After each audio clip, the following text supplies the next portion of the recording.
paid good money to see this movie. When they go out to a theater, they want cold sodas, hot popcorn, and no monsters in the projection booth. Everyone pretend podcasting isn't boring. Turn it off. Turn it off.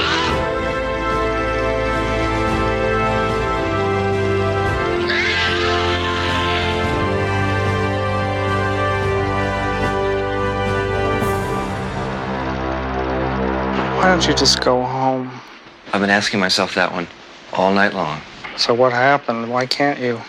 I met this girl tonight, okay, in a coffee shop. I feel like something incredible is really going to happen here. So when I got home, I gave her a call. On the cab on the way down here, all my money flew out the window. I didn't really get along with her that well. What's the matter? I said, I want to see a plaster of Paris bagel and cream cheese paperweight. Now cough it up. So I left. Kiki! So I haven't got enough money to get home until I meet this bartender who wanted to lend me the money. That's all right, forget it. That's all right. Good boy. So I go back to the girl's apartment, but her roommate's really pissed off at me for the way I treated her friend. This the guy? Hi. So I marched right in there to apologize. Come on! But she'd already killed herself. I was too late. Oh, wow. Lighten up. What is this? I'm in big trouble. Big trouble. Now this part, you're going to say, oh, you're lying to me. Don't lie to me. But it's true. Mohawk this guy.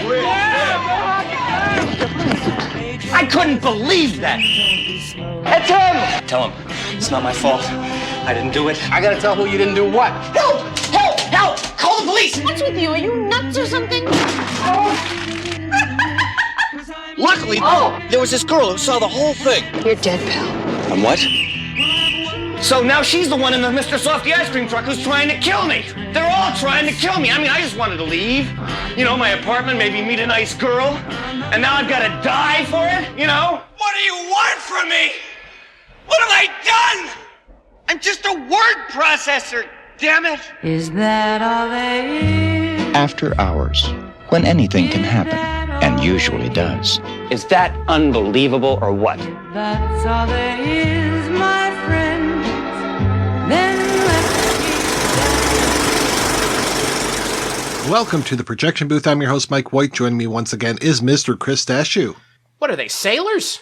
Also back in the booth is Mr. Tim Luz. Must be a full moon out tonight. We are kicking off a month discussing comedy films with a look at Martin Scorsese's After Hours. Released in 1985, the film was written by Joseph Minion and stars Griffin Dunne as Paul Hackett, a yuppie stuck in a Kafkaesque night in Soho. We will be spoiling this film as we go along, so if you haven't seen After Hours yet, please just, for the love of God, go do it. We will still be here. You can hear us later. Don't listen to us now. Watch the movie first. So, Chris, when was the first time you saw After Hours, and what did you think? So the first time I saw After Hours was when I did a piece on it for the website I used to write for, which was my own website back in the day. And so that article is now gone. So I had to go and dig it up, and I found out that I watched this movie about 2016. So it's been a minute, and I haven't watched it since, but I remember it fondly, and I remembered it fondly. So getting to sit down and rewatch it for this, I was really excited. I have watched it now 4 times for this episode. A breezy 97 minutes, which I appreciate as someone who spends an inordinate amount of time watching Indian cinema, which often creaks in at 2.5 to 3 hours.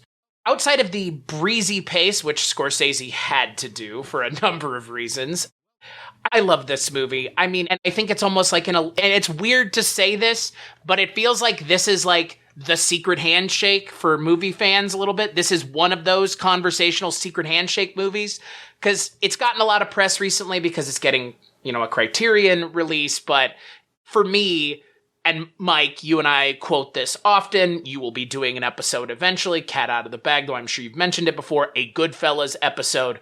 Goodfellas is not only one of my favorite movies, but it is my favorite Scorsese movie, bar none. This is a close second, if not almost tied with Goodfellas, because it scratches an itch for me that most movies don't. As weird as this might sound, I would love to be trapped in this movie, as crazy as that sounds. I kind of really resonate with movies that take place kind of in real time, which this movie ostensibly does. But I don't know, I don't want to say it's an amazing movie, but I will say it is a massively underappreciated movie. And I'm sure after this episode, it will be appreciated a hell of a lot more, not just by your audience, but I think, again, the movie world at large, because it is finally seeing the light of day, outside of it being right now on HBO Max. So, you know, you can go check it out on one of the preeminent streaming platforms. So, And Tim, how about yourself? I first remember seeing ads for this on HBO way back in the late 80s, back when I was too young to actually watch it. And the little bits I saw made me think it was a much more broad, goofy comedy. So when I was working at a video store and trying to catch up on the Scorsese movies I missed, I sandwiched this one in there somewhere between New York, and The King of Comedy. And I was very surprised at how it starts off really fun and goofy and gets really kind of bleak and dark midway through. And I really appreciated that. I love movies that do that kind of genre turn of, oh, it's a cute romantic comedy. Oh my God, now somebody's dead and now somebody's, running for their lives. And I really appreciate how Scorsese pulled that off and used a lot of his stylistic tricks, a lot more of which we'd be seeing in Goodfellas, that to kind of a different effect here, to get us into the mindset of Griffin Dunne's character and this vague sense of alarm even before we know bad stuff is going to be happening. There's this sense of, something is off kilter and not quite right here. I also kind of related to it because I remember at one point when I used to go in and out of Boston, my bus broke down in the middle of downtown Lynn. And if you don't know downtown Lynn, it's a scary, scary place. And there were no trains. And I basically had to run home through a lot of scary neighborhoods and encountered all sorts of crazy stuff. Not as interesting as this movie, but still, I think everyone's been in that situation where you end up somewhere where you're like, wow, I'm not sure exactly how I'm going to get home and get out of here. And you go through all sorts of crazy stuff to do it. Plus, living here in Salem, Mass, with our rather strange art scene and how cliquey and weird some of the artists are, I definitely related to it on that front as well. But yeah, I adore this movie. It is weird to me that to this point, like you said, it's known, but it doesn't really get as much acclaim as I feel like it should, and I'm happy to see that's kind of turning around. Yeah, I remember when you broke down in Lynn because there was that lady on the radio who just kept saying, "All right, boppers, Tim is at this address. Let's make sure to send him a welcome party." And there were the Gramercy Riffs, I think. The Orphans were there as well. Yeah, it was kind of wild night, I think. It is weird watching it this time. I realized, there's a lot of kind of a Warriors vibe in this movie. All it needs is the voice over the radio cluing everybody into Griffin Dunne's kind of movements throughout the evening, and it would essentially be the yuppie warriors, in a lot of ways. I mean, I don't want to say the word yuppie too much because I feel like we're all going to be saying it at one point, but yuppie warriors is a very good kind of adjacency for what you might define this very hard to define movie as. Well, I think he only really moves around like a 3-block area. He just keeps moving from place to place to place. And then all of these characters tangentially know each other, which is pretty great. I love that there is these connections between these characters.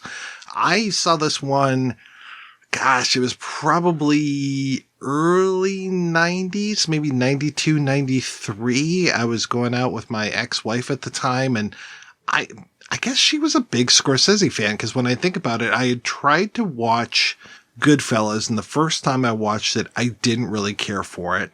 And then she was a huge fan and showed it to me, and I was like, okay, now I totally get it. A fan of this movie. Same thing with After Hours. I don't remember if I ever saw After Hours.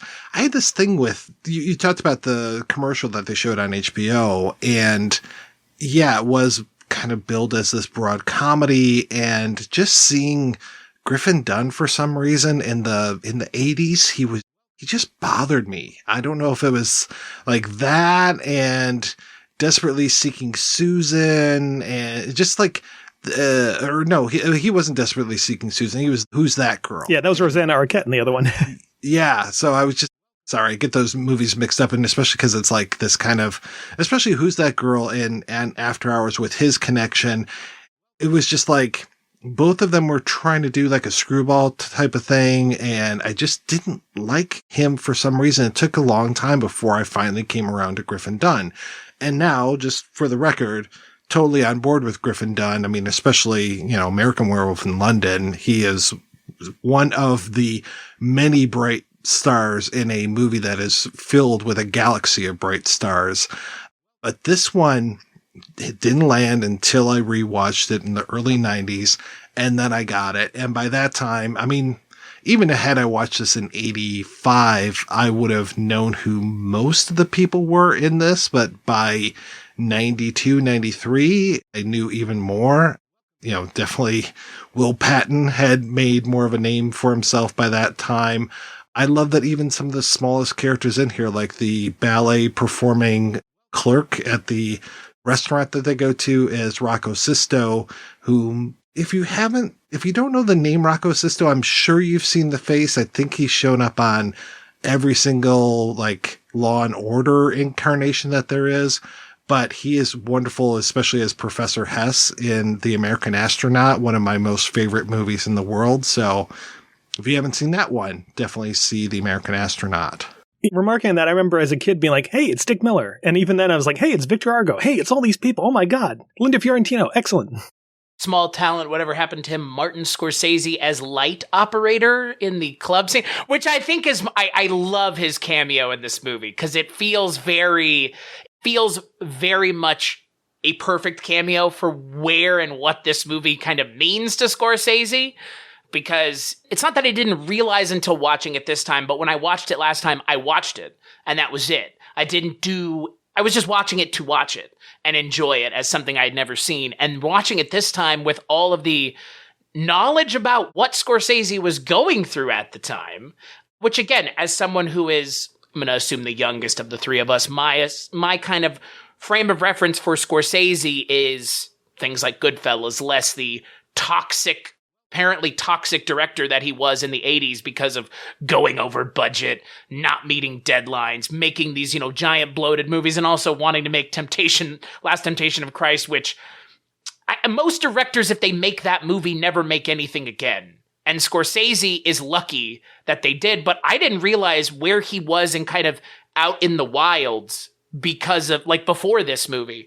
And so realizing that, it makes this movie for me make more sense because it feels so anti-Scorsese while feeling very much Scorsese, but he's never made anything else like this.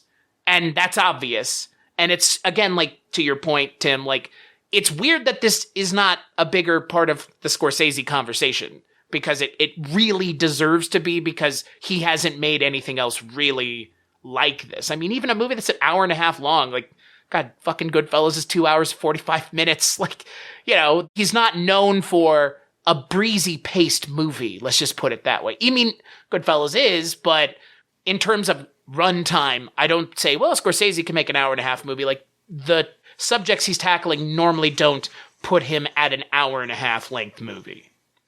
This was a real interesting confluence of events going on with this movie. I would highly recommend that people go back and listen to our episode on Chilly Scenes of Winter, because Griffin Dunne, Amy Robinson, they were two of the three producers on that. And then Amy Robinson and Griffin Dunne were back on this one as well.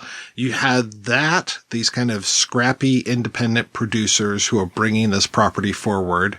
You've got Joseph Minion, and we'll hear a little bit of not necessarily what he has to say directly from his mouth, but via email later on in the show. You've got, who's at this point a 26-year-old screenwriter who this is his first, I believe, feature that he's written and recommended to them by, of all people, Dusan Makaveyev. Listen to our WR Mysteries of the Organism episode for more about him. And then you've got Michael Ballhaus, who's coming over he had been working in the U.S. for a few years now, but this is his first time working with Scorsese. And, he's coming off of, he worked, 8 years with Fassbinder, made 16 movies. He knows how to work quick and efficient. And to your point, Chris, Scorsese is used to 100-day shoots. He's 5 years away from Raging Bull here. He just made King of Comedy, but that was 82. He's struggling like crazy to get Last Temptation made.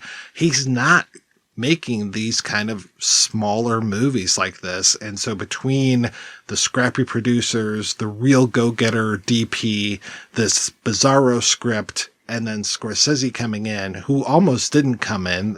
they were almost to go picture with Tim Burton, but once Scorsese came back in the picture after they gave him the script, Burton stepped aside. And I mean, according to Scorsese himself, he's like, I kind of fell in love with making movies again by making After Hours. I'm like, yeah, that makes total sense. Every performance, even if it is just, hey, it's Dick Miller, effectively 2 lines, they maximize everybody's usefulness in this movie. And you can't say that about a lot of movies, but I feel like Scorsese is an actor's director. I think we all know that. And this movie shines because you give an actor's director all of these great actors who are essentially right before their prime or like cusping right there. And it's like, oh my God, how do you couldn't do this now. I mean, not with these actors like this, because obviously everybody's visibility is so much higher, but everybody at that time is still operating in a way that's like, this is like, there's not a bad performance in this entire movie. And whereas with King of Comedy, it felt like his style was tamped down a little bit, especially visually, just to kind of suggest a TV show in that sort of locked off style. Here he can let it really run wild and does some amazing stuff with it as a result. I kept noticing a lot of particular camera shots he'd use later, like the starting on one side of an actor and then trucking around as they're looking at something else that you see in Casino when De Niro's suddenly realizing the blackjack cheat. You see it twice in this movie with Griffin Dunne looking at the doorway and then suddenly looking out the window of those people having sex, or realizing that the mob is right outside of the diner. I love those shots.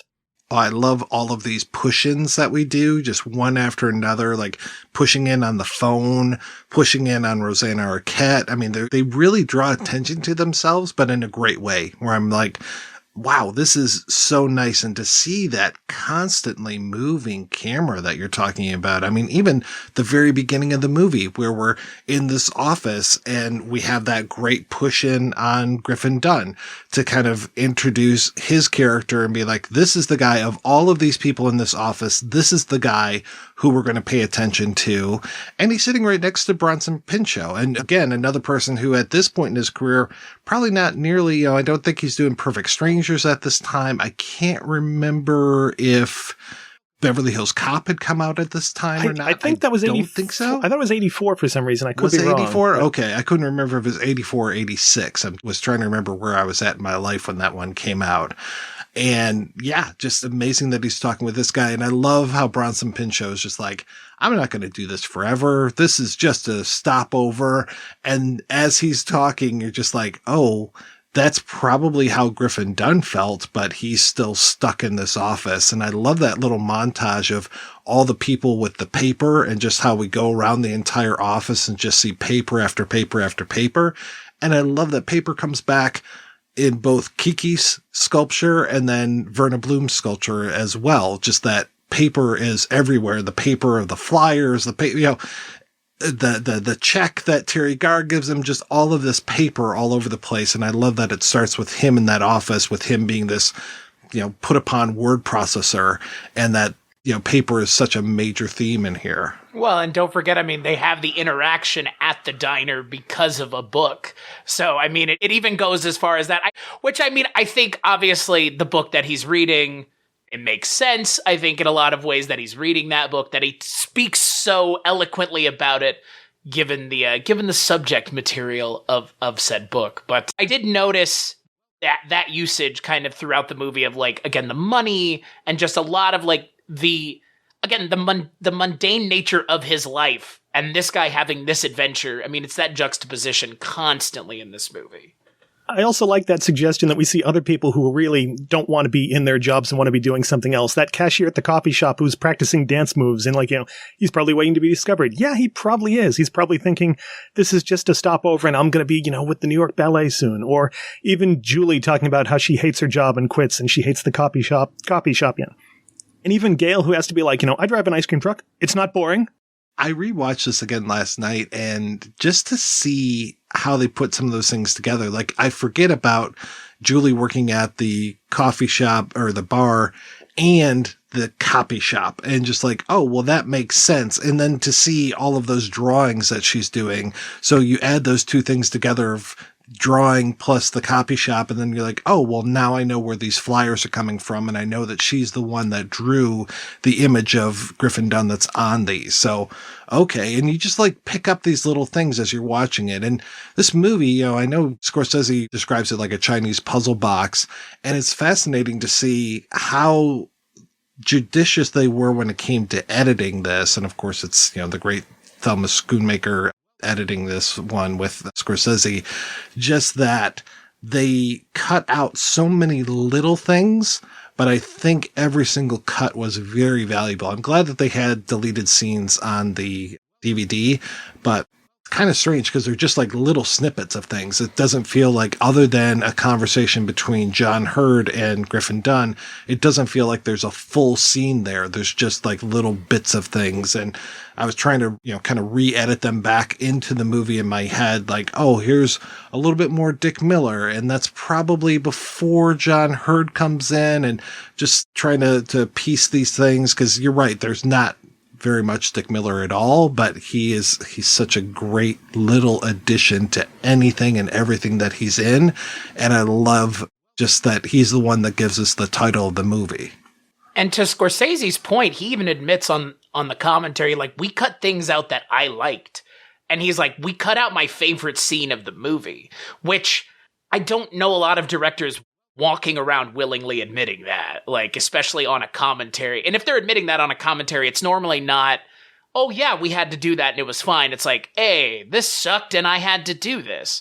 But I think the movie is so much better for it that Scorsese said, like, I am going to do something I normally don't do and really work on, because came in at like, 2.5 hours, the first cut? Like, as much as I like this movie, I don't know how well it would work as a 2.5 hour movie. There's only one cut I actually really miss, and that's when Paul goes to, I think Tom, his name is, the bartender's apartment, and tries to sleep there, and accidentally hits the switch with the strobe light and the weird pulsing, just because Tom is the only character in the movie besides Paul who actually seems normal until that moment. It's the moment where you're like, oh, there's something wrong with this guy too. I will say, though, it's fascinating to me that this film feels like it should be episodic, but isn't. Like, every time he has a weird encounter and you think, oh, that was weird, we're moving on. No, it comes back to hit him again later on. It fits in some other way. The only other movie I think that really gets that right is Miracle Mile. It has that same thing of you'll encounter somebody and you think, okay, they're out of the movie. No, they come back later, and no, you need to find this person later, or these weird kind of different situations that kind of collapse into each other or collide with each other. It feels very much Greek mythology adjacent. Like, he is going on this fated journey. I read, it's, he's going to the underworld. I mean, maybe that might be a little bit of a stretch. No, that's totally it. I mean, between the river restaurant and the terminal bar, and I'm just like, okay, yeah, he's on this trip down the river, and he loses the money to pay for the ferryman, and the ferryman's not happy at all. I think that's, again, another fun aspect to this movie of, it feels like this whole thing was fated. No matter how random the encounters are with any of the characters, from Catherine O'Hara to Terry Garr, like, nope, you are exactly where you're meant to be this evening. To the point where you end up right back where you started, so it feels like even the narrative understands. His evening understands where he needs to get back to. And it's like, well, the things have been set in motion since the moment you talk to Rosanna Arquette, and it's like, there's nothing you could do to stop it. Nothing you can do to stop it. And I like the inevitability of the story. I mean, that's like I said, like, I would love to live in this movie because in a lot of ways, like, the setting is appealing. If you're having like a one-night adventure in the middle of Soho, but yet, by the end of it, you're going to end up right back where you were. Like, nothing wrong with that. This could be fun, especially to break the monotony of Griffin Dunne's seemingly monotonous life. I think he's going to appreciate that monotonous life after this, definitely. Right, exactly. I think obviously that's, again, a huge point of the movie, because it doesn't feel like a condemnation of yuppies, but he's our hero, quote unquote. Well, he doesn't necessarily feel like a yuppie. Like, he's got, some gadgets at his house and stuff, but he's no, like, Patrick Bateman. You don't feel that kind of venal nature that, oh, I'm going to buy my way out of problems, because he doesn't have the money. That he takes a 20 with him and then he puts it in that little change cup and boom, it blows right out the window like a dumbass. But he doesn't seem like he's just motivated by that. I mean, he is a word processor at an office. He's not some sort of like mover and shaker type of guy. So it's easy to call him a yuppie. I've called him a yuppie several times in this, but he doesn't fit the mold perfectly. And he's not one of these, like, cause we'll also get yuppie characters where they're living in the suburbs and doing their thing. You know, this guy, he's got a nice apartment. He's probably like mid 80s. I can't remember if he's east side or west side. Really, he could probably just have walked from Soho all the way to his apartment in as long as the movie would take, but then the movie's over. You know, we don't want to see Paul's great walk. We want to see him desperate to take a train or take a cab back uptown, and everything in, like you said, Chris, it's fate. Everything is stopping him. Like, this is the night that we're raising our fares for the subway. He ends up getting $20. Does he go back to the subway station? No. He then tries to take the cab and the cab takes his money. So he could have done things differently, but just the way they play out, like you said, the fickle finger of fate is really trying to teach him a lesson here. As for the yuppie thing, he also doesn't seem to be as obsessed or focused on status or proving his wealth. He's much more focused on, do I have some kind of artistic endeavor I could do? He keeps talking about that, like when he's finally getting the chance to work on a sculpture, like, I feel like a real Soho artist. And he's even a little shocked that Kiki's like, yeah, go ahead. You know, it's easy. Don't worry about it. The other property this kind of reminds me of, while we get a lot of mentions of Wizard of Oz, I kept thinking, well, actually, my wife pointed out that it's a lot like Alice in Wonderland. I mean, Roseanne Arquette is kind of the white rabbit. You have sort of the Red Queen in the form of Catherine O'Hara, but also I've noticed the checkerboard imagery that's all over this movie. You see that white and black checkerboard at Kiki's place on the cushions. You see it at the Club Berlin. It's all over Terry Garr's bed. It's just visual motif. And I know it's the 80s and maybe that was kind of a popular look, but it just keeps popping up so deliberately. Scorsese's one of those guys. He's not just going to let that pass him by. I'm trying to remember the name of the person that did the production design on this. And I'm pretty sure, again, kind of coming from that Griffin Dunne and Amy Robinson camp. So they had worked with that person before, just kind of brought him along. So yeah, I can definitely see that being very purposeful. And I totally agree that Alice in Wonderland is a great companion with this one, but I really have to applaud your whole idea of Miracle Mile, because that whole One Crazy Night subgenre, and I know we'll probably talk about that a little bit more later on. This is right there and a perfect companion piece with Miracle Mile for me. I mean, of course, the weight of the story is a little different, you know, nuclear annihilation versus a guy getting back to his apartment kind of thing, but really great, quirky characters all the way through. And sort of that almost video game logic of, oh no, you can't just do this, you have to do this first. You can't just get your keys, you have to go get these keys, and he has to open the register to get the money. And that runs through that film as well. It's a point-and-click adventure featuring Griffin Dunne as the lead character. Griffin Dunne, get lamp. Give Kiki massage. Turn into plaster of Paris sculpture. Let yourself be turned into one, I guess, is a better way of putting it. It's I really appreciate, though, you know, putting Griffin Dunne as the lead in a movie, because, you know, in a lot of ways he is a great character actor who is a great supporting actor, like you mentioned in American Werewolf in London, but he rises to the occasion as the lead in this movie. And again, we've mentioned yuppie, and I think if he were the Gordon Gekko style of yuppie, you would not find him at all empathetic, I guess, or sympathetic as a character, but he plays it. I don't know, he plays it perfectly, where it's just that little sense that he's sick and tired of being emasculated all evening, folks. This man is tired of being emasculated. Ultimately, isn't that what this movie's about? Or at least one of the many themes of this movie. There's a shark biting a man's dick written on the side of a bathroom at one point, and they linger on it for a lot longer than they should have if they're not trying to make a point. Yeah, there's definitely a lot of fear of castration, fear of being trapped. I mean, the whole thing of him being put inside of the statue at the end, and that they have two different artists doing these papier-mâché sculptures. I mean, of course, that has to be saying something in this movie. If you got one, it's okay. But if you have two, now you have symbolism here. So we definitely have that going on in this movie. Also that you have 4 or 5 different characters who are clearly sexually interested in Paul. You've got Marcy.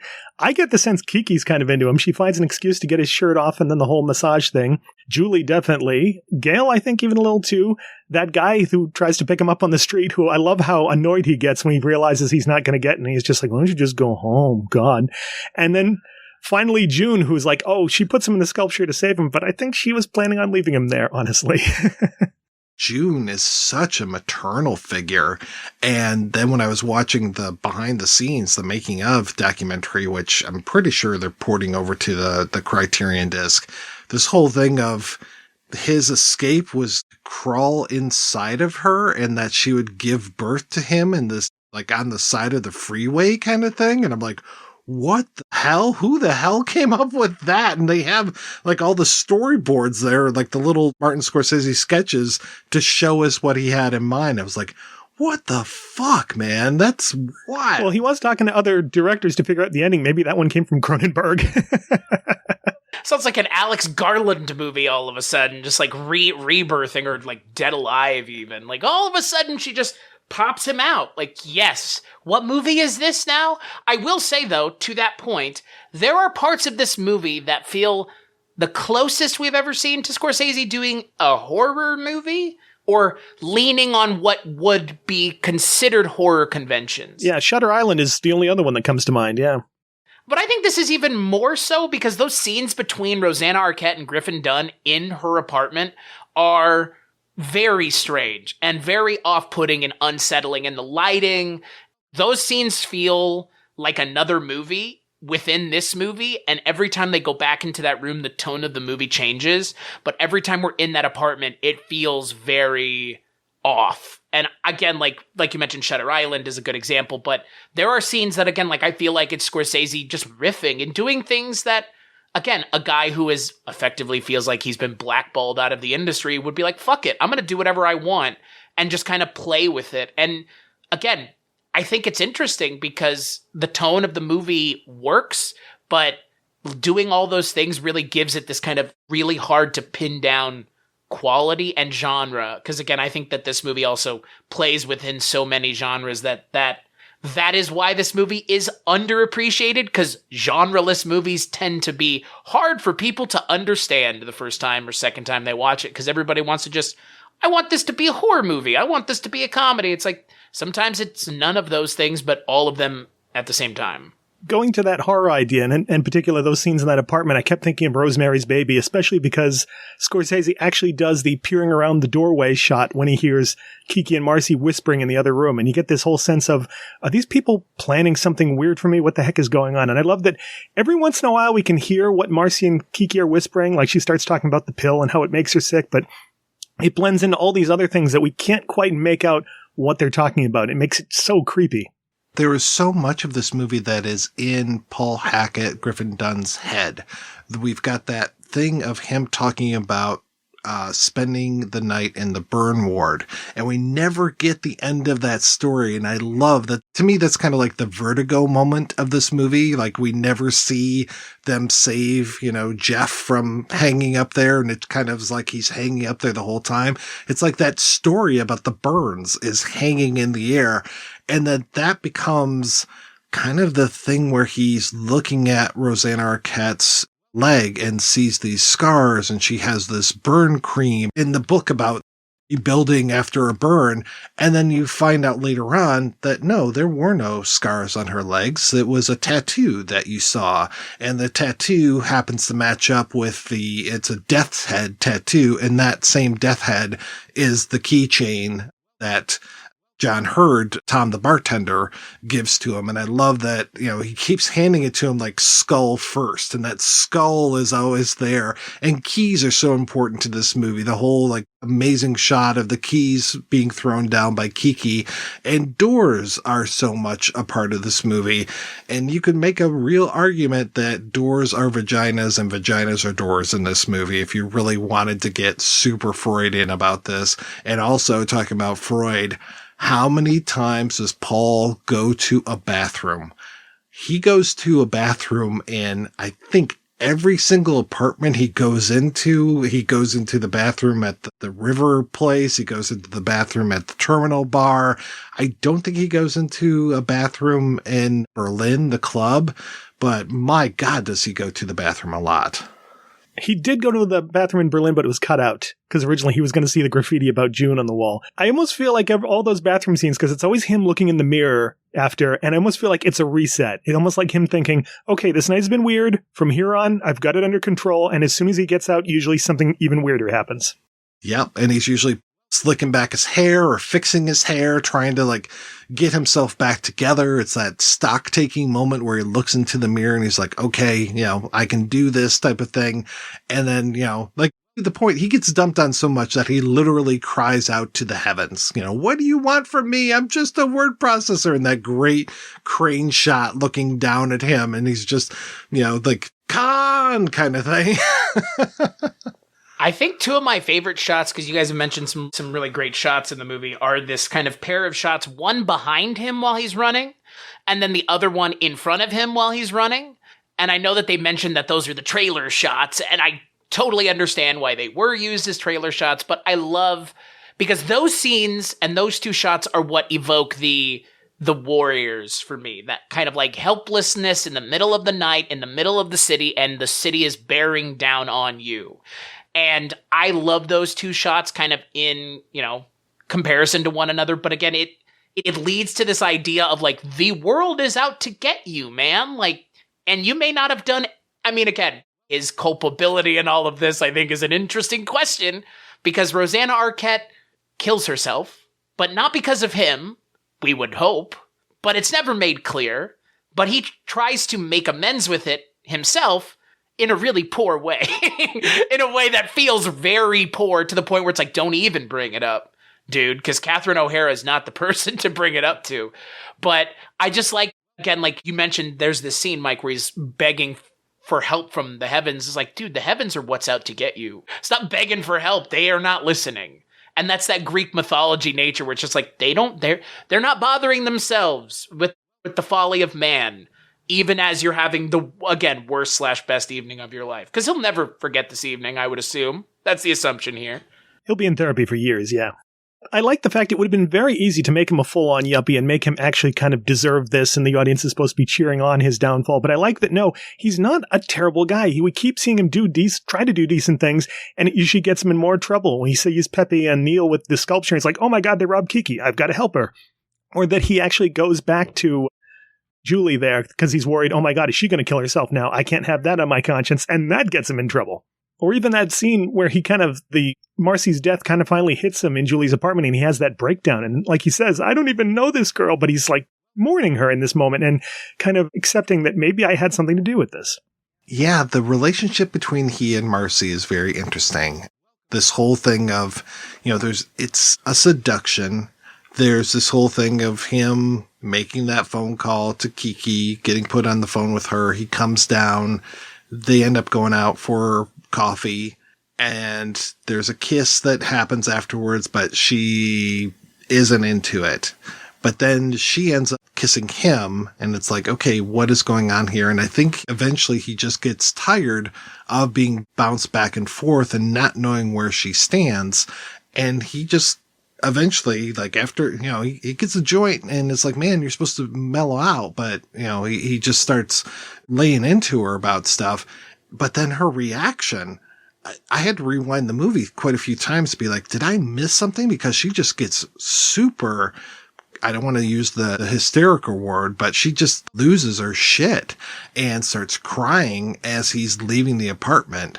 But he's not a bad guy. Like, he's not attacking her. He's not verbally or physically. He's not attacking her at all. He just feels like he's fed up, and he's just like, he becomes super cynical and just like, what the fuck, Marcy? Come on. And then that's like, after that, he turns a corner and the film literally turns a corner. It's like, that's the perfect spot for the first act to end and the second act to begin. He also has that problem of he keeps trying to bring up innocent conversation and it keeps leading her to some other awful anecdote. He's like, I feel like I'm putting you through the ringer. And I've actually been on dates like that where you say something innocent and it's like, oh, do you have any pets? Yeah, they all just died. And you're like, damn it. I just can't keep walking into all these rakes on the floor. Whatever will I do? I did notice that it looks like he's ready to flee after Kiki falls asleep. Like he gets up and he's ready to go and sees her coming up the stairs and like, oh, no, I should go back in. And I wondered, going back and watching it again another time, you hear Kiki's comments about like, a lot of women have scars. And it's almost like that starts his thinking. Or the phone conversation she has with Marcy that we hear one side of like, no, well, you invited him. No, I'm not going to tell him. You have to deal with that. And it's like, starts his thinking of, all right, what has she got going on? Or even the pharmacy thing. Oh, don't worry, it's under control. And he's like, what is she getting at the pharmacy then?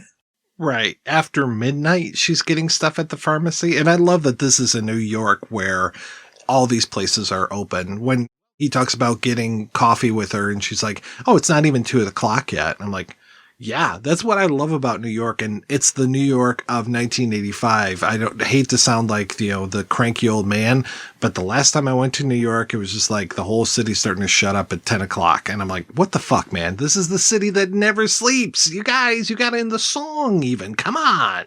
Well, and that's what I mean when I say, like, this is a movie I would love to live in. Because, like, this New York feels like the way I would like to always remember New York, which is the New York of After Hours, or, again, this kind of a beyond the tangent comparison, but something like, again, Teenage Mutant Ninja Turtles even. That was something I grew up in, but it's still within 10 years of this. It's that, like, there's a feel that mid-'80s to mid-'90s New York has on screen that the 70s New York has. It's very distinctive, and it's, like you said, Mike, I've been to New York. I'm not gonna... I didn't go there as a big city person, so I'm a bad judge, but I would like to go and visit this New York that exists. This kind of, again, like late night on the streets, having a weird adventure. Because, yeah, you can go have a coffee at 2 and 3 in the morning. Like, I can't do that here any more than I'm sure any of us can. But places like this, yeah. And that's what fuels for me this movie in a lot of ways. My enjoyment of it is, in a lot of ways, it is a nightmare, but it is also something that a lot of us have never gotten to experience, and we're experiencing it through Griffin Dunne. Just like, so many of these, again, one crazy night movies are really about living vicariously through characters who we hope we're never in a position to go get a Mike Tyson tattoo on our face, like in The Hangover. Because, The Hangover is just this, but you don't remember this, and it's being recounted to you the next day. But it's that one crazy night thing again. And there's a reason these kinds of movies are popular. This one, again, not the case, obviously, but there's a reason that people resonate with this setup or this kind of narrative structure, obviously. I did love in the commentary that Scorsese was talking about all the films from Alan Dwan, the director Alan Dwan, and how they are all set up on these, like he did the original Brewster's Millions, this whole thing of like, well, you need to do that. And I think you mentioned this before, you need to do this before you can do this, before you can do this. And just all of these things are all set up. And then it's a matter of like the resolution of that. And you set up so much tension with the situation. And then you eventually get that catharsis of everything working out in the end. This one, kind of things work out in the end with him going back to work the next day. That's going to be a real rough day at work after he hasn't been able to sleep at all the night before, and him coming in completely covered in all of this like plaster of Paris dust and just looking like a ghost the way he comes back in. And I've always seen those gates as being kind of like the gates of heaven, and the way that they shut them up at the end of the day, and how he like just narrowly makes his way out, and then he's there right at the beginning of the next day when the gates are opening up, and he's that first person in the office, which is always just the best time to be in the office, that first person in there, and everything is so freaking quiet before all your dumbass coworkers come in. It's a beautiful time. Your dumbass coworkers who don't know how to use word processor. You can actually get some coffee. Every time I've seen this movie, I'm intensely bothered by the fact he never gets his apartment keys back. And I'm always like, what's he going to do? I know he has to go to like probably the superintendent, like, I lost my keys. Can you help me out? But that sticks with me. He's unable to go to Soho now forever. I think right? so. I think so. Assumption by the end of the movie, it's like, this man is not allowed in Soho forever. And then apparently there's an alternate universe where this is one of the things in the movie that I was curious where you guys come down on this. People in Soho were murdering people as well. because there's like that whole thing of like finding that clipping on his arm. Catherine O'Hara does, and she's like, hey, it says that they murdered a dude and they couldn't even identify him because they beat the shit out of him here in Soho. Sounds like he was the first guy to do the apartment break-ins, and the angry mob found that guy and beat the shit out of him. And now Griffin Dunne is the next guy that they're going to do this to. I mean, you know, like the whole joke of New York, right, is like you're there screaming, help, help, help, you know, murder, rape, all this stuff, and everybody just walks past you, doesn't listen, you know, shuts the windows. But these neighbors actually care about one another, which is odd that there is this feel for, you know, oh, we have to look out for one another, and we're going to be a vigilante mob led by the lady in the Mr. Softy truck here and track this guy down. It's a question of, do they like look out for each other, or are they worried about their stuff? Right. The ultimate capitalist nightmare. My stuff being stolen from me. I also love that little piece of newspaper comes from that sculpture that looks like it could have been that first guy's last moments on Earth of, you know, recoiling like, please don't hit me.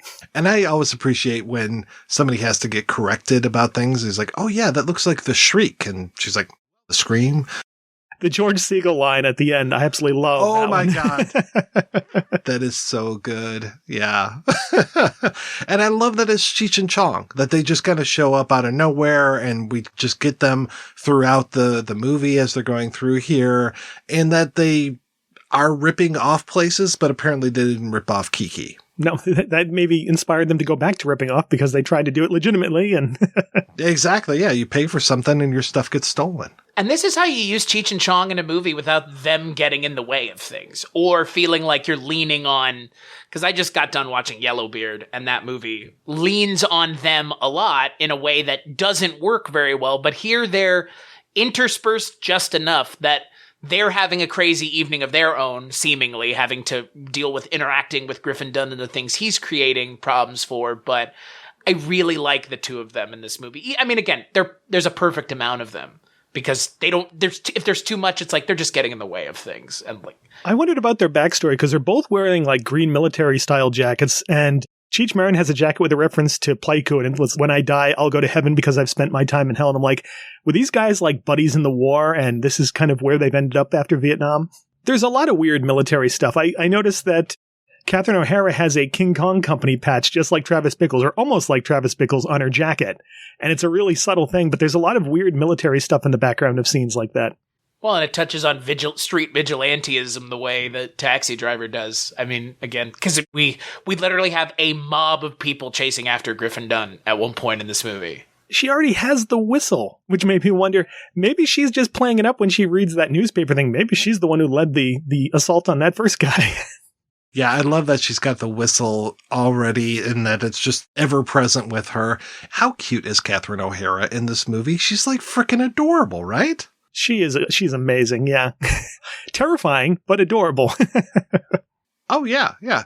In a film filled with beautiful women, she just stuck out for me where I was just like, oh my gosh, she's so adorable. And I think this was like her feature film debut. What a debut. And she really knows how to get under his skin, too.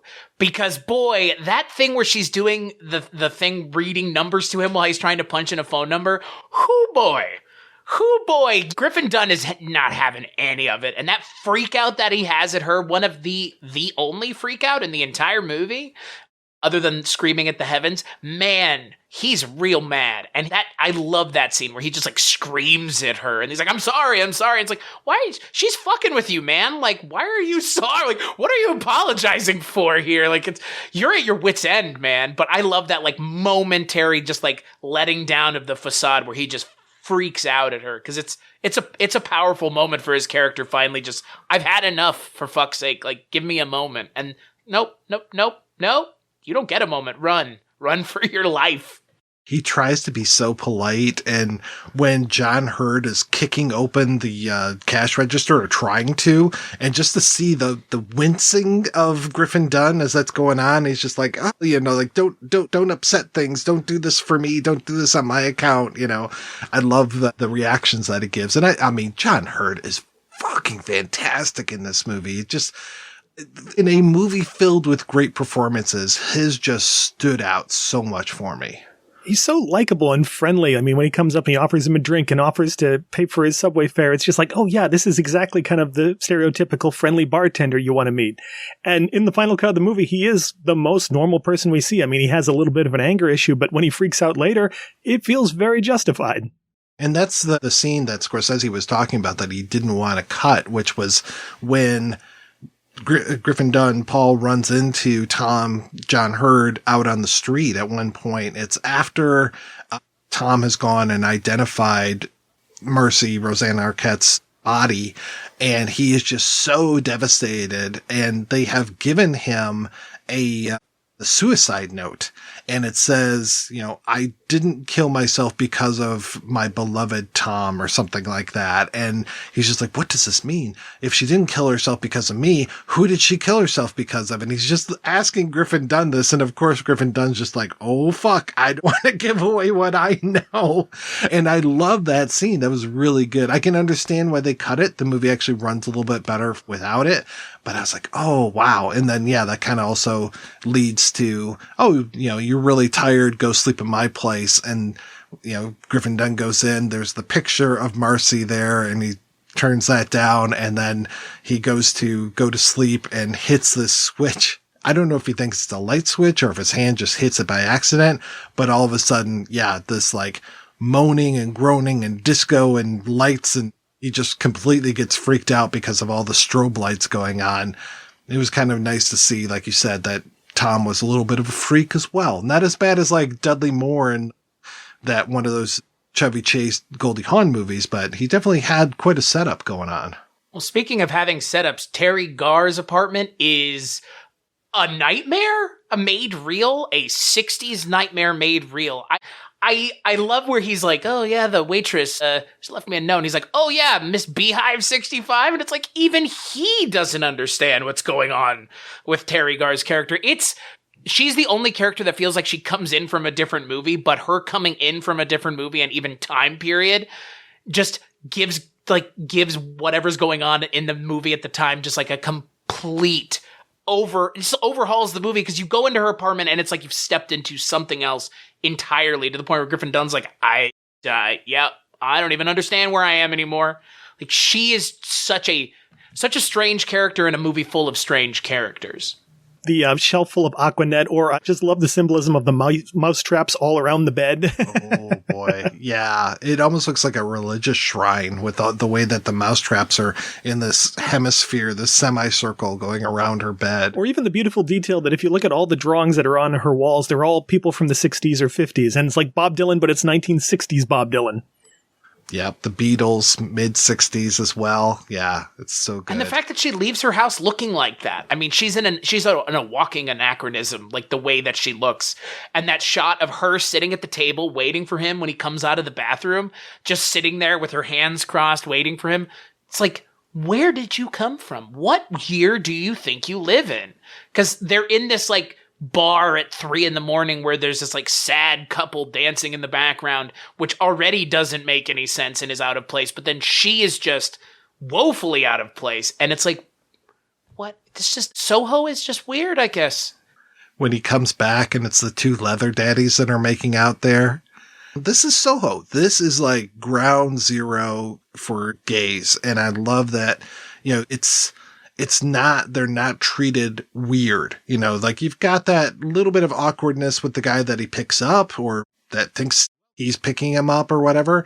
But yeah, there's very like, you know, I think there's an F-bomb at some point, you know, not fuck, but the other one. Yeah, Rosanna Arquette says it about the guy that was calling the apartment. Yeah, that made me wince. That's right. But otherwise, it's like, yeah, these guys are watching out for the apartment. These guys are making out. This guy's trying to get a little love and excitement in his life. It's not like, oh, weirdos, what freaks. And I love that the two guys that are making out at the bar seem so concerned when they find out that Marcy killed herself. And they're just like, oh my God, you know, just like real genuine human emotion. And I love that Paul reacts to them just like, you know, I don't know what to say. Like he doesn't make it a weird thing or anything like that. And yeah, they're two of the relatively normal characters in the film. Well, speaking of leather daddies, you mentioned him once, but I think it bears repeating. Another actor who has a great performance and is not in the movie a whole lot, the leather daddy, Will Patton, as Horst. Oh my God. Who just shows up and it's like, oh my God, this guy's terrifying. His intensity, yeah, just like, I think you better apologize. It's like, what are you going to do if I don't? I don't want to find out. I don't. Or maybe I do. Maybe I don't. Who knows? But man. And Will Patton's not like a big dude. Like, he's not like 6'5", but he might as well be.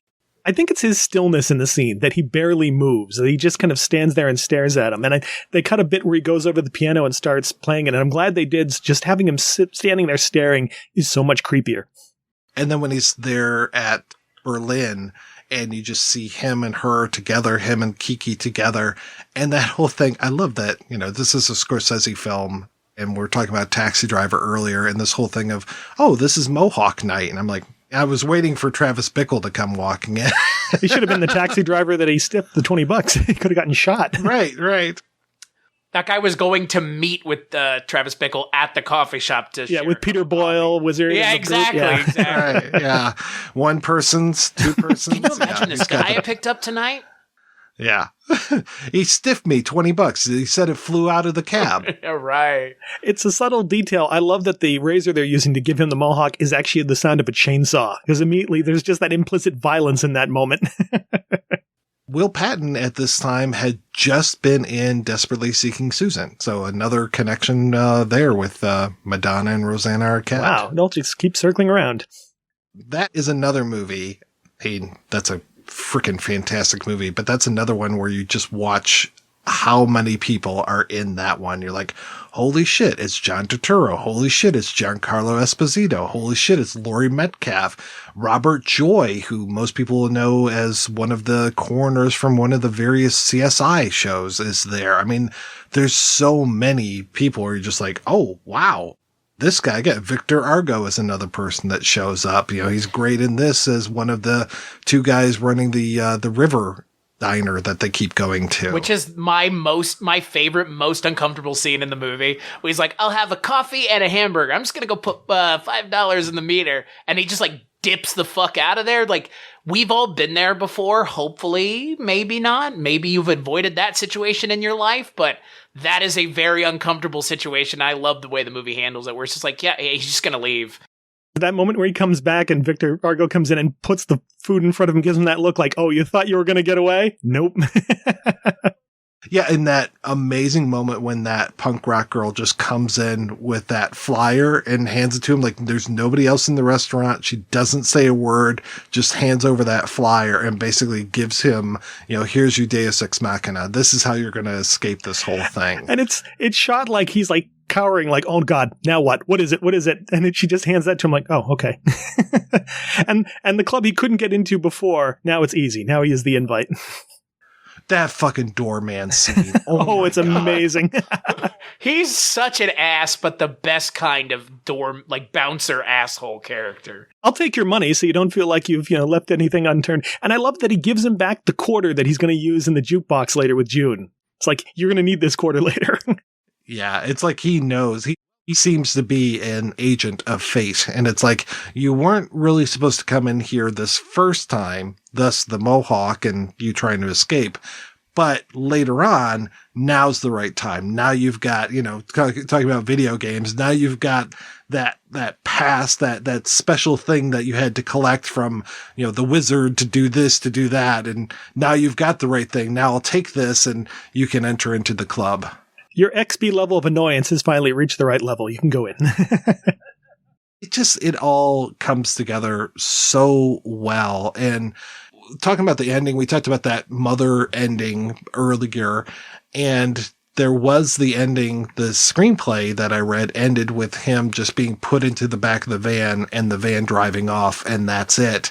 And I love that the ending that we have comes to us courtesy of Michael frickin' Powell, of Powell and Pressburger fame, I think he was married to Thelma, if memory serves. Yeah, so like he comes in, he's like, oh, you should have him end up back at work.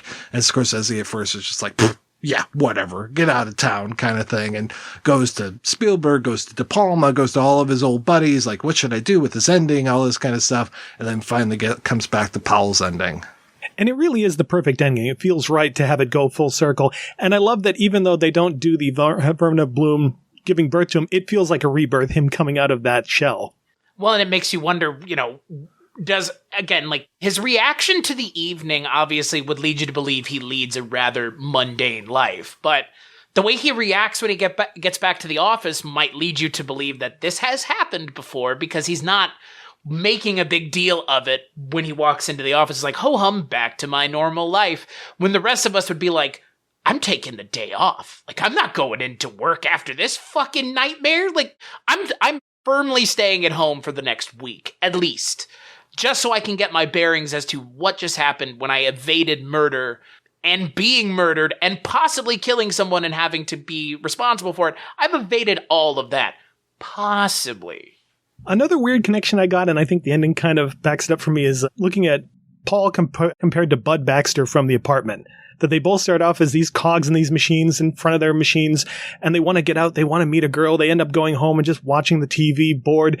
And it's almost like the two movies have the exact opposite message, that in The Apartment, it's like Bud has to get out of this company and go, be a mensch and find his true self. And this movie's like, no, go back to your job, don't go to Soho, don't, go seeking yourself, just be happy where you are. I was amazed at the reviews of this film. I don't know if you guys had a chance to read those, but like the Pauline Kael review was particularly vicious. And it was this whole thing of basically, Marty, stay out of Soho. You feel like you're an alien, like you're looking at these people like they're a bunch of weirdos. Why are you doing this? You're not some sort of anthropologist. You have no right to be doing this. I think she makes mention of Rosanna Arquette's performance being particularly bad, that it felt like she was in a high school play. And she really calls out that moment, that whole Surrender Dorothy moment, which I thought was a fantastic moment. I love that story too on the commentary where I think it was Ballhaus saying, oh, Marty said, we've got one in the can, just do one for yourself. And that's when she just let the shackles fall and do what she ended up doing for the movie, which is a fantastic performance, I think. The way she turns from, repeating it, he just couldn't stop, so I ended it. That tone switch is so beautiful. Yeah, the reviews kind of mystified me. I did read Ebert's, and he actually really loved the movie, but found it really grueling to watch. I did think it was interesting that he looked at it only as a stylistic exercise and didn't really feel like the movie had anything else on its mind. And yeah, well, to Scorsese it was, let me just do a quick movie. I do feel like there's so much more going on than just a stylistic exercise here. I hadn't read or heard the Joe Frank monologue the first time I watched this, but what's funny is, again, like the critics said what they said, but so much of this comes from that. If you had listened to that monologue, you would know that like so much of what is in this movie is represented in the original source material, that it's like, might seem like they're spinning their wheels, but they're, like you said, Tim, there's more going on here. It's not an attack. If it were anybody else making the movie, maybe it's an attack on Soho as like, oh, look at the weirdos being weird together. But Scorsese from New York, like, wait, don't. He's not, there are several scenes that seem voyeuristic, but it's not the entire movie as like, oh, the peek behind the curtain of the weirdos. Like, in a lot of ways, it's more just Soho, yes, but also just New York at large in a lot of ways. Like, the Pauline Kael review felt a little, fine. You got a bone to pick with the movie, fine. Like, whatever. But seems like you have a bone to pick with Martin Scorsese, frankly. Like, okay. Yeah, she made her reviews very personal. I remember she had the same thing with De Niro for years, that she was a champion of him, and then there was a point where she kind of turned around and like, no, I don't like anything he's in now. As opposed to De Palma, where it's just like, oh, Brian De Palma took a shit and filmed it? Oh my God, 5 stars. So you mentioned the Joe Frank monologue, and we need to talk about that because that's kind of the elephant in the room. And I was unaware of this at first, that I would say pretty much the first act of this movie is based on, let's say, about 12 minutes. There's a Joe Frank. Joe Frank was a monologuist. He worked on the radio for a lot of years. He worked on NPR, KCRW, which that's Santa Monica. I said CKRW at first because I'm from Detroit and we listen to a lot of Canadian radio stations, but he recorded one of many monologues and it was called Lies. And then the original script of this was called Lies, and the entire, I would say pretty much the first act, this whole idea of this guy and this girl meet, and she starts talking about how her roommate sells plaster of Paris cream cheese bagel paperweights, and that he ends up giving her a call, goes down to buy some paperweights. She starts to tell these stories about how she, being the Marcy character, tells some very similar stories as far as being raped by an old boyfriend, that it lasted for 6 hours, but she was asleep through most of it. And he just starts to get really mad at how he can tell that she's just fucking with him. I think that pretty much sums it up. Do you guys have anything to add about the Joe Franklin piece? Or Joe Frank? I keep saying Joe Franklin, who is a totally different person. I was really surprised that they mentioned the plaster of Paris paperweights of cream cheese and bagels, but I guess if it's going to come from anywhere that's specifically weird, it's got to come from the original source material. I mean, it's funny, they said that they didn't know how to end the movie, and I feel like that monologue just kind of also just ends unsatisfyingly, and I would say that the movie's ending is very satisfying compared to the source material, but I think my big takeaway was just surprised at how much of that makes it into the movie. Also, they keep mentioning that they never say what they're saying to one another initially, but Joe Frank is like, oh, they're just talking to one another and neither one of them is actually interested or saying anything interesting. And I like how that is somewhat reflected in the movie, where it's like ultimately they're really not saying much of anything to one another. They're just kind of musing about the things that they like, again, as surface level almost as they can.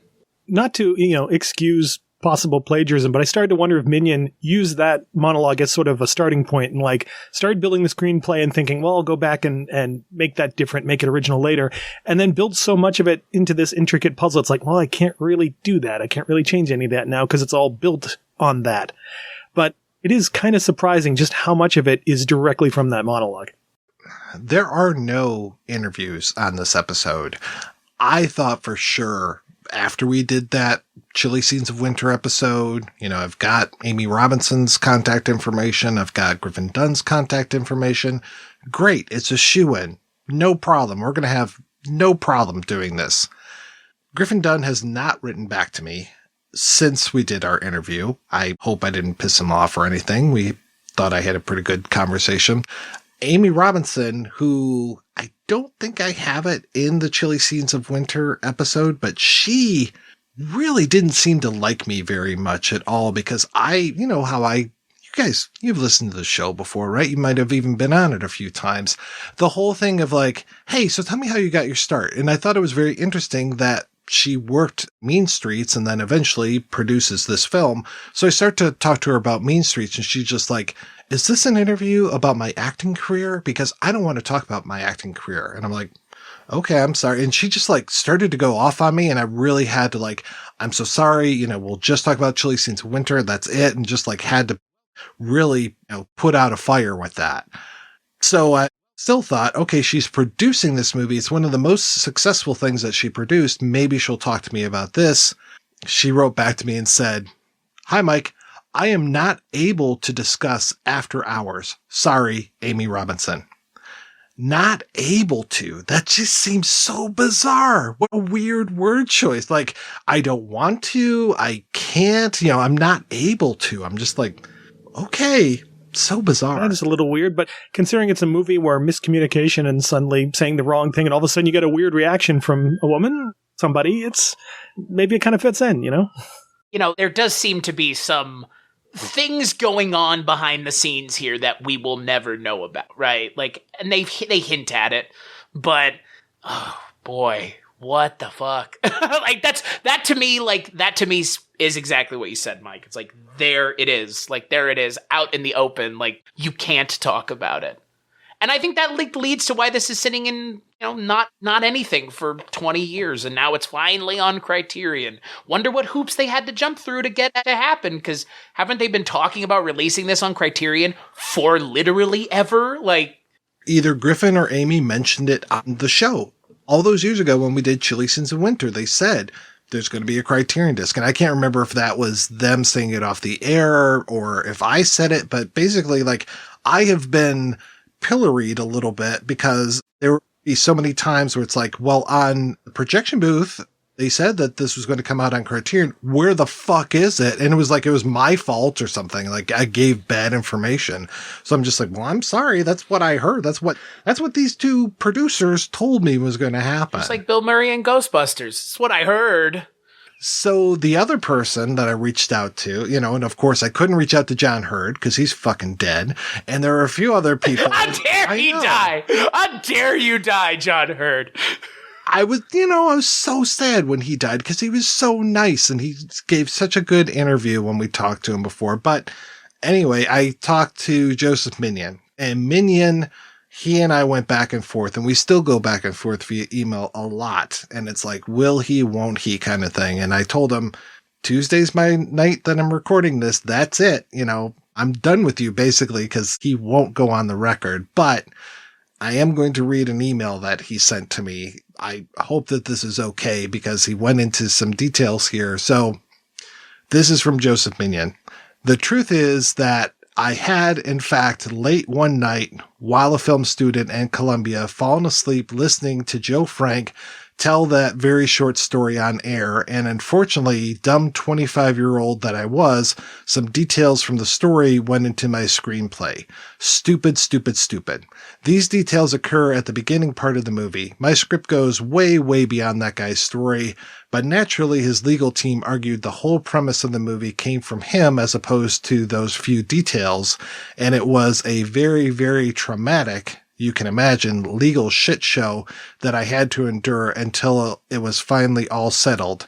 The anxiety it was causing me at the time squeezed the Vampire's Kiss script out of me.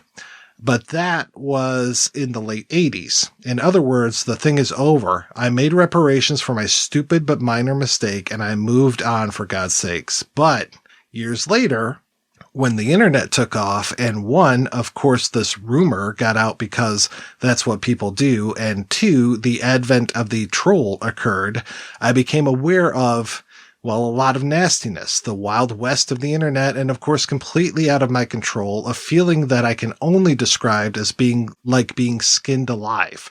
For some stupid $20 bill flying out of a taxi and a plaster of Paris bagel and cream cheese paperwork.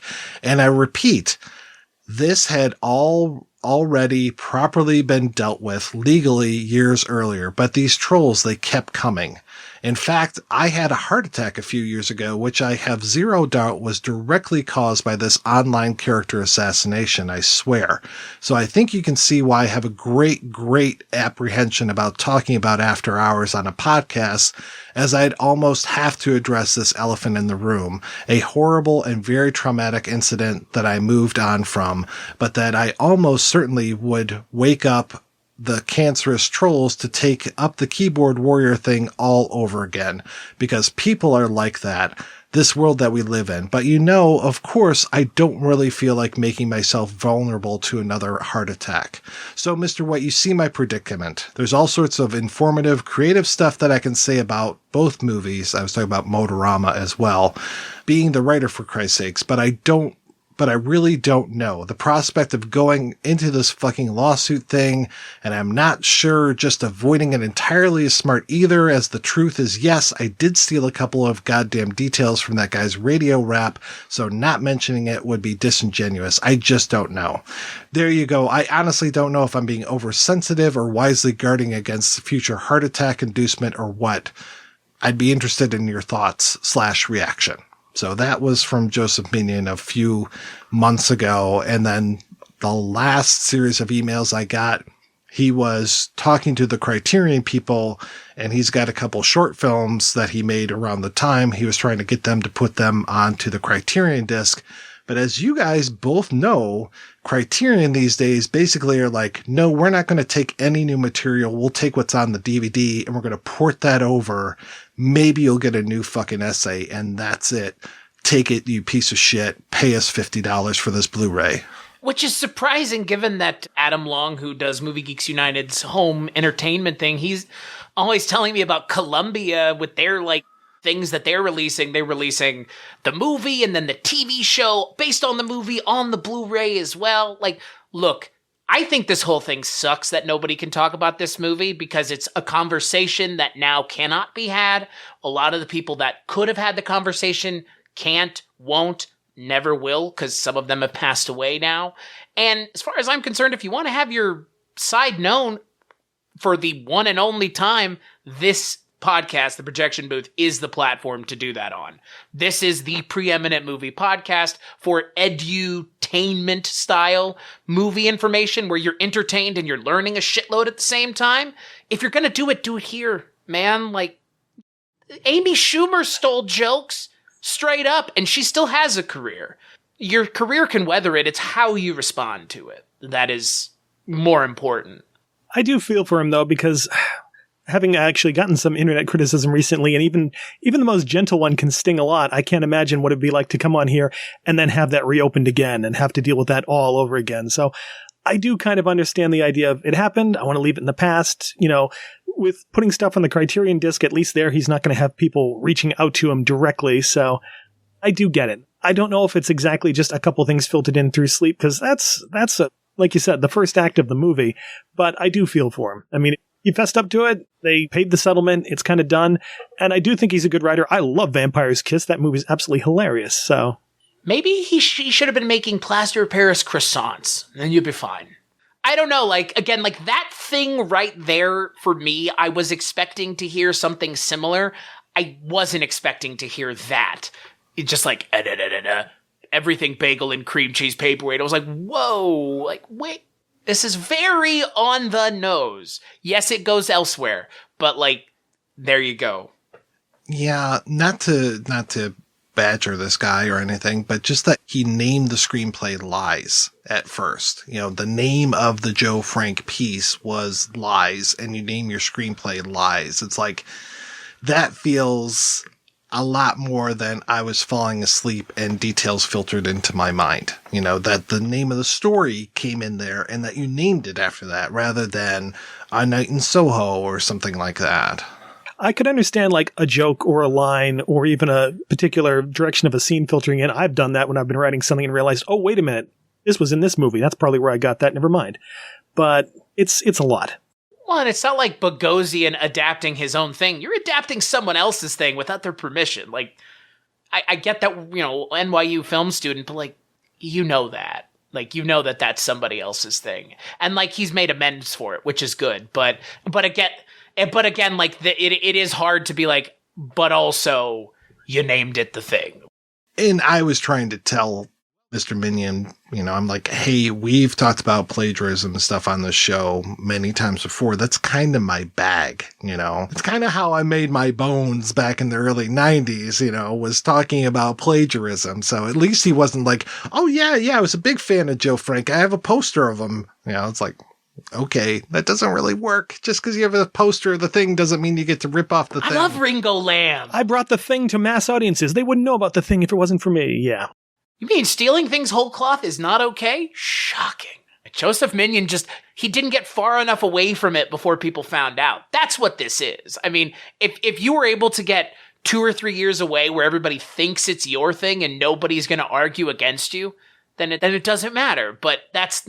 Or what you do is the next screenplay you write ends up getting nominated for an Oscar, and you have a huge movie company behind you run by a total piece of shit and his brother, then maybe you can wipe all this under the rug and not have to ever fess up to After Hours at all. Would that be weird if somebody did that and got away with it? Like their entire career? Yeah. This industry is crazy. Maybe then you could do some movie where you get an actress into like a car accident and you include that shot in the movie. That would be kind of cool too. And she almost dies or is like permanently maimed. Wouldn't that be cool? On-set safety? Fuck it. Minion and Scorsese would go on to work together the next year. They made an Amazing Stories together. I just watched that this week. Yeah, it was kind of has the weird thing of not really resolving, but it's a cool little episode. It's very creepy. Well, and talking about Amazing Stories, Griffin Dunne was in a fantastic episode. It was Paul Bartel took his, Secret Cinema, the short that he made, and turned it into a episode of Amazing Stories. So the short is great that Bartel made, but the episode that he made was just as good. So really fun stuff. All right, guys, let's go ahead and we're going to take a break, and we'll be back right after these brief messages. Hey, do you like movies? Of course you do. You're listening to Mike White's phenomenal podcast, The Projection Booth. I'm here, however, to tell you about another movie-loving podcast, The Shameless Picture Show. My name is Michael Byers, and the show was created by myself and my good buddy in filmmaking, Nick Richards, in 2016 as a way for him and I to stay connected and to keep movies in our lives. Premise is simple.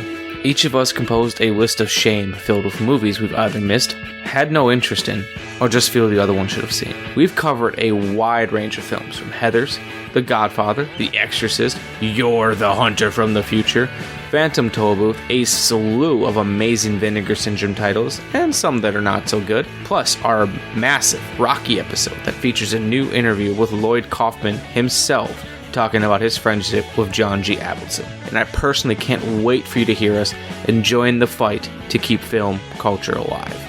You can find our show on iTunes, Google Play, Stitcher Radio, and of course, SoundCloud.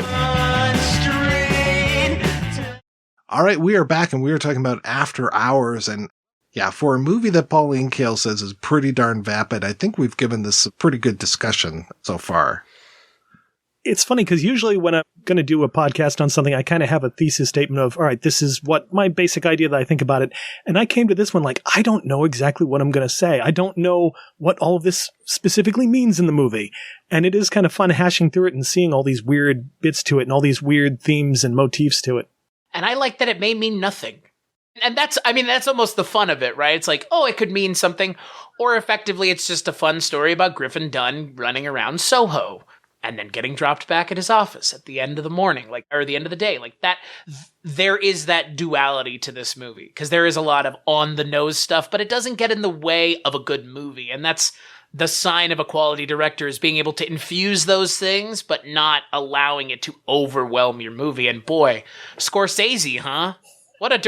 Thank God he did a lot more movies, right? Thank God this wasn't the end of his career, because, again, to me, as someone who's in their early 30s thinking about a universe where we don't have Goodfellas and everything post this movie, that's a hard pill to swallow. See, it's Scorsese. I don't think he could have stopped making movies. If it wasn't this, he would have found something, but it's in his blood. There's no way he could have put it down. But I'm glad it's this. I am glad it's this.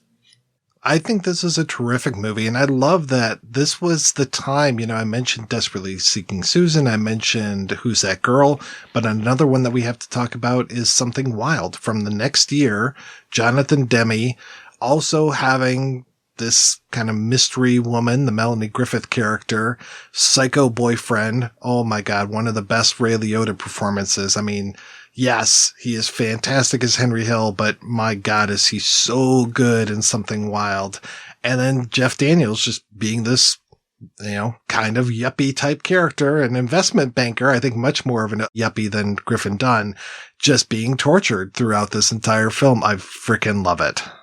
I'm embarrassed to say I still haven't gotten to that one. Boy, you are in for a treat. I forgot to find a way to see it now that Netflix is shutting down its DVD service, because I haven't seen it streaming anywhere, but been meaning to get to it. Well, and of course, it's Jonathan Demme, so you get all of these great regulars. You've got, of course, Charles Napier shows up in here, and you've got, bands that are coming in, because he always had musicians in his stuff. He has Tracy Walter in there as well. Kenneth Utt producing as well as showing up inside of here. But my God, yeah, Ray Liotta, fucking amazing. He plays this psychopath and he is so good. And that was another one that the first time I watched it, I didn't really care for it. And it was my ex-wife showed me that movie and I really fell for it the second time. So, there's some things I can say about my ex-wife, but her taste in movies wasn't one of them. So she always had some good flicks to help me out with. It blows my mind to hear you say, I watched Goodfellas and I didn't get it. When it switched to the third act and suddenly becomes that manic, coked out, jump into the fire type stuff, for whatever reason, that turned me off. I just couldn't handle that switch. Now it's one of the best moments in the film when all of a sudden, the date comes up and you're just like, oh, here we go. And that, and I'm like, yes, this is great.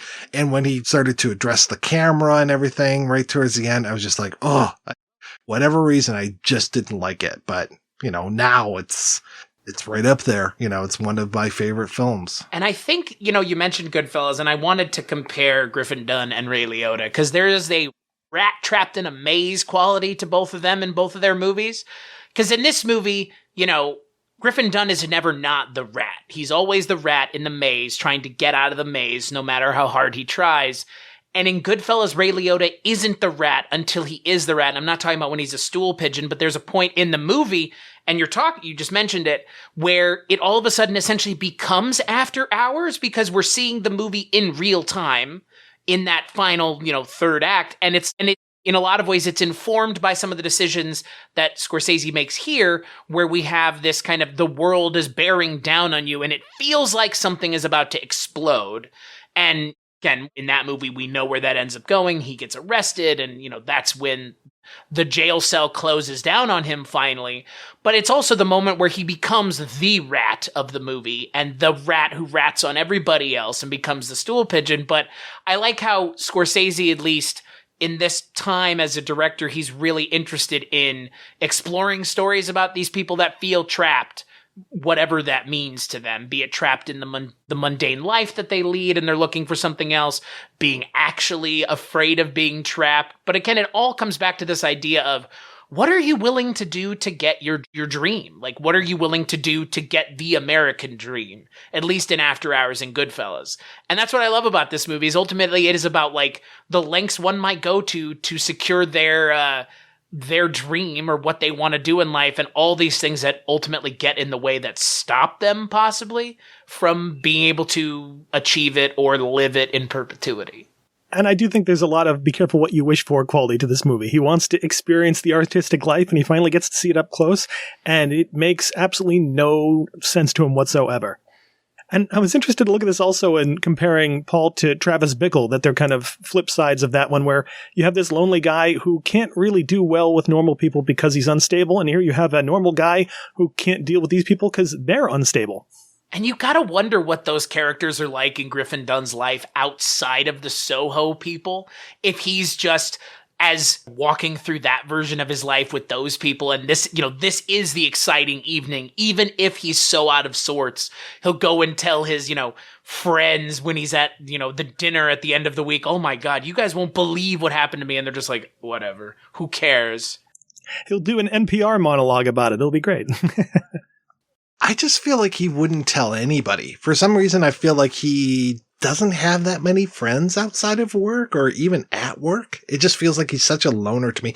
He feels very much like the narrator from Fight Club to me, where it's just like, I guess it's probably that shot of Ed Norton with the TV remote flipping the channels is very similar to Paul with his like keyboard type thing that he's flipping the channels with. I just really felt the same thing. And then plus, you've got the themes of insomnia with Fight Club, and, here he is. I love that. Push in on the clock. It's 11:30, but he's still calling this girl that he just happened to meet at that diner, where Scorsese's parents are also dining. Well, and speaking of a movie that has to do with masculinity, and right, I mean, I when I think of Fight Club, I think of toxic masculinity run amok. And this movie is, again, like, I don't know what the masculinity and emasculation point of this movie is. I don't know if there is a point outside of just it being part of his character, but that's another kind of connection there. I think it's more fleshed out in Fight Club. I think here it's just kind of a fun little thing that he can't seem to figure out how to interact with anybody, let alone women. The only normal interactions he has are with men, seemingly. Yeah, I brought up the whole one crazy night, and this doesn't take place in one night, but a lot of it does. This feels like it would be a good companion piece with Eyes Wide Shut, especially this whole thing, like, Tom Cruise couldn't get laid if he had $100 bills sticking out of his fly in that movie. And here's the same thing. Like, Griffin Dunne goes through all of these different women characters, and he never gets any play. I don't think that he would want to, and he gets come on to quite a few times, but he never gets laid. And in that movie, too, every time he has an opportunity to get laid, there's like this sense of danger behind it. Every woman he's potentially with, like the prostitute in that one, oh, it turns out she was HIV positive. You could have been in huge trouble if you had gone ahead with it. There's always this danger just under the surface, yeah. And much like this one, there's a lot of stuff in the background that's never totally explained in Eyes Wide Shut that makes it sort of a riddle that you can never quite figure out. And also, as soon as I say Eyes Wide Shut, I hear that one piano note go on. And thinking about the Howard Shore score for this, oh, wow. Of course it's Scorsese, right? So he's got all of these, needle drops throughout the entire thing, which work very well. But I think this was the first time he had used Howard Shore. And this was, I want to say, he says something on the commentary like this was the first score that he had written for a film since Taxi Driver. So all of those other scores or all those other soundtracks must have all been needle drops. And I was very surprised that there isn't just like on the soundtrack for After Hours, you get the Howard Shore music, you get some of those jukebox hits, but you don't get like the compilation of here's all the songs. It's kind of like with Goodfellas. Like I did myself a soundtrack where it's like, here's all the songs that are used, not just a selection of these. And to see a Scorsese movie with no Rolling Stones in it. Selections or even are older. A cover of a Rolling Stones. Yeah, you get like Peggy Lee but yeah.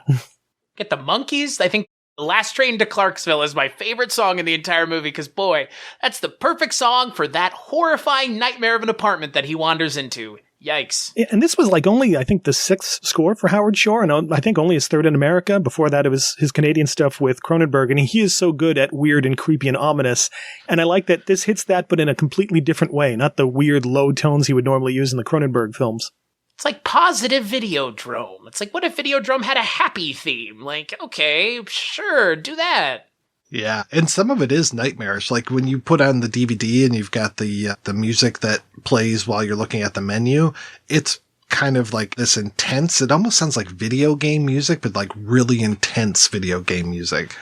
I can just see Griffin Dunne running through the streets and I hear that music and it's like, it makes sense. It works. Like, it is, we've already mentioned the video game-ness of the movie, but there is a fetch quest nature to everything that he does that, just makes you feel like, okay, like there is a natural, logical progression to everything in this movie that while it might seem narratively weird and video gamey, it works for something like this because it adds to that chronological nature of the way the movie is told. It also goes to that sort of how you treat non-player characters in video games is very important, that he's basically saved because he does something nice for June without any kind of real guarantee that it's going to help him or any way. He just suddenly, he puts on his tie, he straightens himself up, he, says he's interested in her and asks to dance. And he's like doing something nice to this woman who's totally ignored in the corner. And that's just happens to be the thing that saves his life.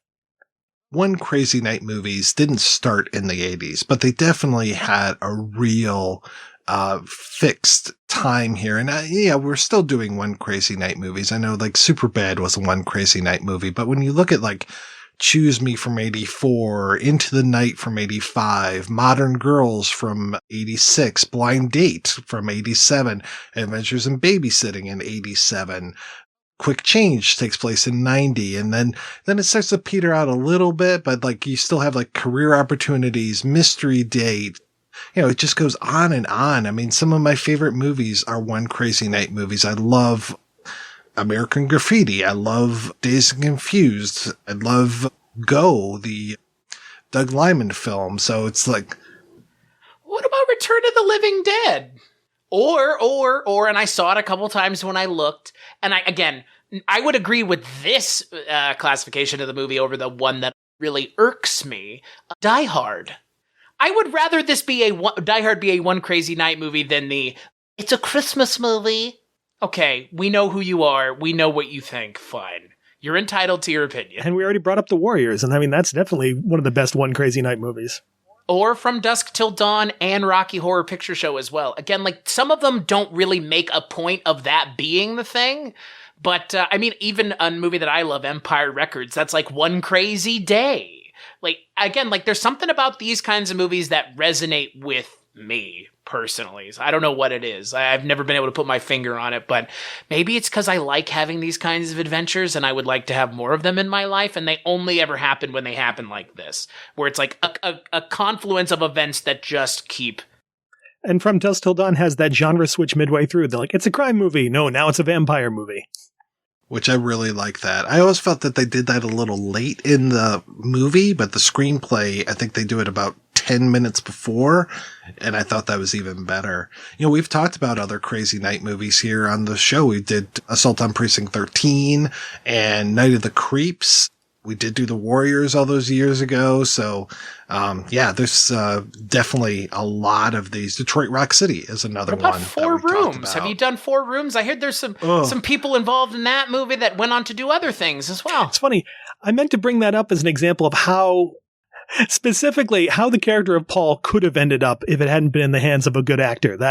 I love Tim Roth, but man, his performance in that is so broad. It's like, and when Griffin Dunne starts to lose it in this movie, finds just that right level of frustration and kind of going manic without going over the top. In fact, during this, I was actually reading an interview with Paul Rudd about Quantumania, and he actually cited Griffin Dunne's performance in this, specifically the moment where he calls the police and the cop's just like, get some sleep, buddy. And Dunne doesn't freak out like you'd expect. He's just like, oh, wow, and just has that kind of minor freak out.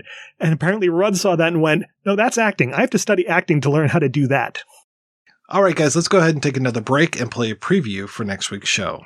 Left-wingers make me want to puke. We're liberals. We do the right thing. What if you kill somebody whose death makes the world a better place? If it was Hitler, I would kill him. We need a return, God darn it, of the promise of the Reagan-Bush years. The Last Supper. Fellas wouldn't know a guy can get a decent meal around here, would you? Yes. Rated R. Now playing in New York and Los Angeles. Starts April 12th in additional cities. That's right. We'll be back next week with a look at Stacy Title's The Last Supper. Until then, I want to thank this week's co-hosts, Chris and Tim. So, Chris, what is going on with you, sir? Oh, keeping it real over at weirdingwaymedia.com, where you and I put together a podcast network where you can find all the shows that you and I work on, like this one, like the show that I'm the most proud of right now, which is Bollywood Cinema Club, where I take a look at Indian cinema every other week, and Mike stops by from time to time. We talked about Triple R at one point, which I think, if you don't know what that is at this point, I feel like you maybe don't listen to movie news. I feel like everybody knows what that is now. But that's where you can find that show and so many other great shows over at weirdingwaymedia.com. And Tim, what is happening in your world, sir? Well, you can check out me and my wife discussing and occasionally arguing about movies at cinemaspection.com. We're also on Apple Podcasts, Stitcher, Amazon Music. We just started uploading video versions of our episodes on YouTube, and some of the random reviews we've been getting from people are really interesting. Apparently, woke college professors are warping my brain, from what I'm told, so that makes things interesting. Yeah, YouTube comments are a very special breed of comments. I got a great speech about how Biden's going to lead us into war, and it was on our Blade Runner episode. I'm like, so does this mean you think Deckard's a replicant? How did he know to leave that unicorn made out of a gum wrapper? Come on. Well, thank you so much, guys, for being on the show. Thanks to everybody for listening. If you want to hear more of me shooting off my mouth, check out those other shows that Chris mentioned. They are all available at weirdingwaymedia.com. Thanks especially to our Patreon community. If you want to join the community, visit patreon.com/projection booth. Every donation we get helps the projection booth take over the world.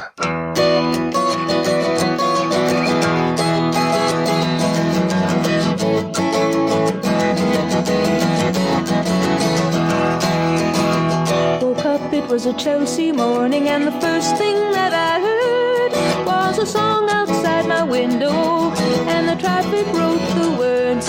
It came a-ringing up like Christmas bells, and wrapping up like pipes and drums. Oh, won't you stay? We'll put on the day, and we'll wear it till the night comes.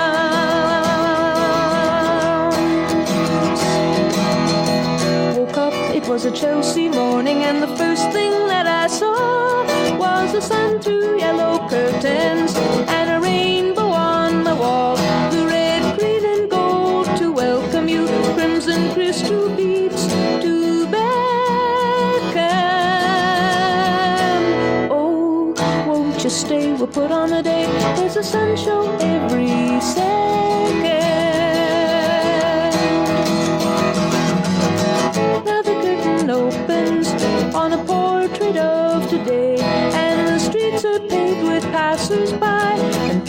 fly, and papers lie waiting to blow away.